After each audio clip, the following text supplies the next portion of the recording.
내 주왕이여, 이제 청하건대 내게 들으시며 나의 탄원을 받으사 나를 서기관 요나단의 집으로 돌려보내지 마옵소서. 내가 거기에서 죽을까 두려워하나이다. 거룩한 새벽의 기도자 여러분, 역사의 현실 앞에 정직하고 영광의 십자가를 바라보며 묵묵히 자기 십자가를 지고 가는 믿음의 진실함, 그 믿음의 정직함을 기도하는 영광의 시간이 늘 든든하기를 바랍니다.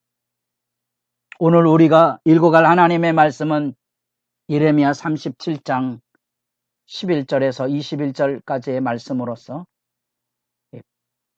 예레미야가 투옥당하고 있는, 그래서 예루살렘 멸망으로 내려가는 예루살렘 멸망의 마지막 기간에 웅덩이에서 왕돌로 옮겨지는 비참한 예레미야의 일상이 하나님의 선지자를 투옥하고 두들기고 문책하고 조롱하는 그 시대의 무지함, 완악함, 마치 죄 없는 예수를, 죄 없는 사도들을, 오늘날에도 죄 없는 사람들을 믿음 앞에 보살피지 못하는 어둠의 망령과 죄악의 실체를 우리가 지금 지켜보고 있습니다. 우리는 다 하나님의 아들이고 하나님의 형상으로 지음을 받았습니다. 질병으로 인하여, 노안으로 인하여 무너져가는 인생의 마지막을 지켜보고 계십니까? 그게 죄악입니다. 죄악이 가져온 죽음의 지배가 바로 그것입니다. 지옥이 어디 있냐고요? 그게 지옥이지요. 주님의 교회 영광을 누가 짓밟았는지, 교회의 죄악상을 끌어안고 누가 통회하고 누가 눈물을 쏟아 그 죄를 씻어냈습니까? 그게 바로 마지막 시대 때 죄의 지배와 싸운 우리들에게 이 예레미야 이 말씀이 생생하게 주님의 십자가가 뭔지를 보여주고, 왜 예수님께서 저주를 받으셔야 됐는지, 그러면 오늘날 우리들도 자기를 부인하고 자기 십자가를 지고 가는 게 뭔지를 이제 알게 됩니다.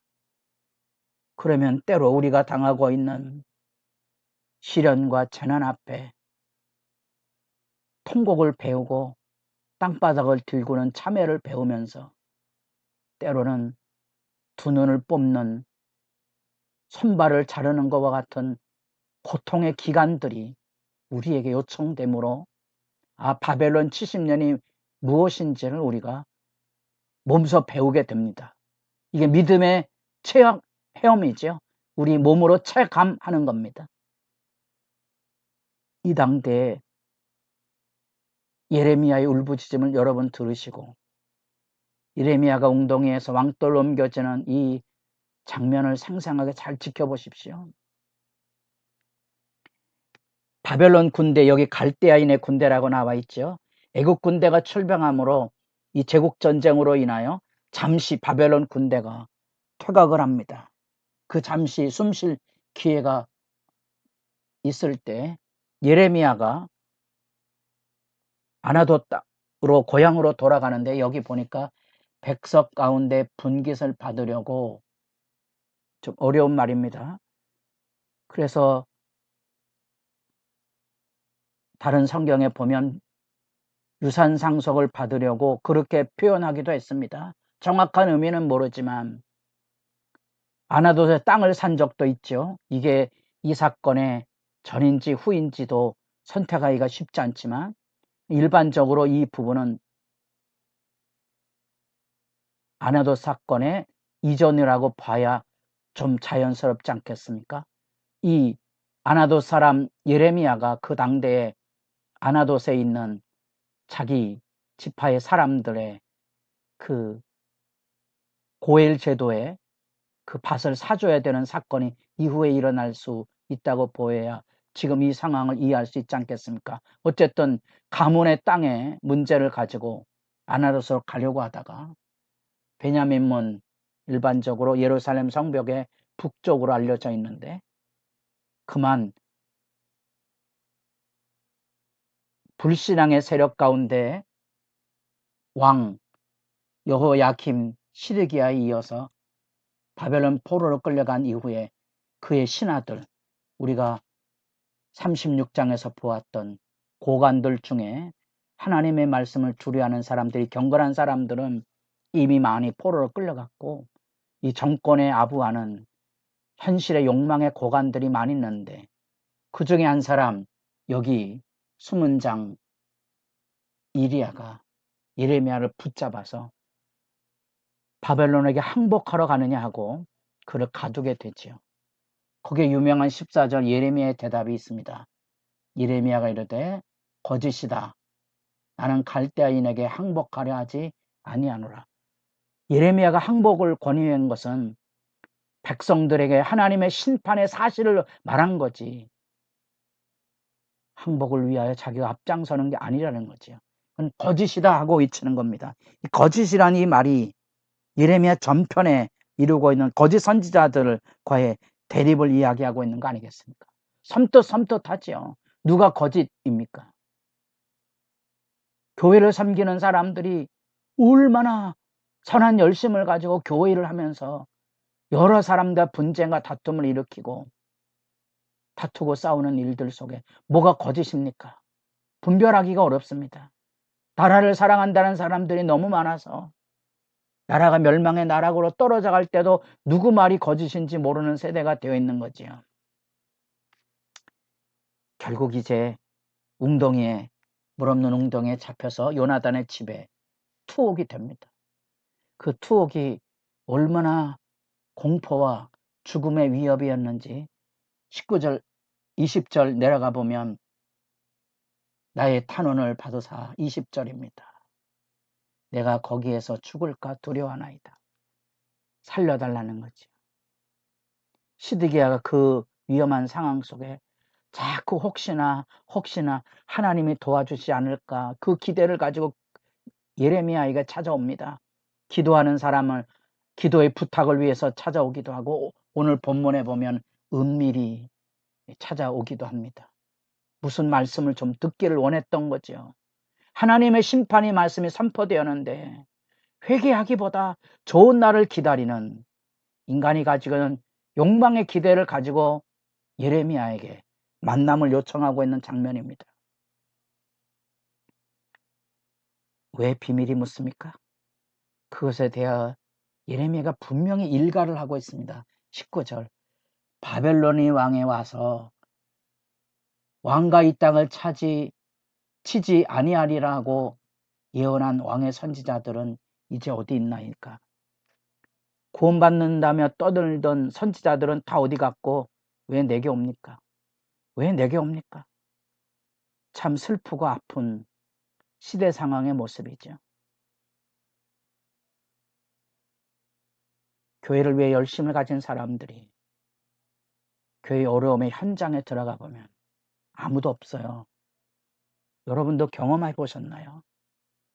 정작 거기에 믿음을 지켜서 고난과 멸시와 침뱉음을 받을 그 자리, 십자가 지는 자리에 아무도 없다는 거예요. 예수의 십자가의 자리에 제자들은 다 어디 갔나요? 이런 생각을 여러분들이 말씀 앞에서 보셔야 됩니다. 이건 과거 얘기하고 있는 게 아닙니다. 성경은 예수님의 책입니다. 우리는 여기서 영생을 바라보고 영생을 만나는 시간들입니다. 여러분의 말씀 있는 시간이 복 있는 시간이 되기를 바랍니다. 우리는 그래서 이 말씀 앞에서 얼마나 하나님의 말씀이 왜곡되어 있는지, 예수 믿으면 복 받는다는 이야기가 올바르게 전달이 안 되는 겁니다. 우리가 하나님의 아들인데 모든 좋은 것으로 주시지 않겠습니까? 헌금을 하거나 전도하거나 열심을 가져야 복을 받습니까?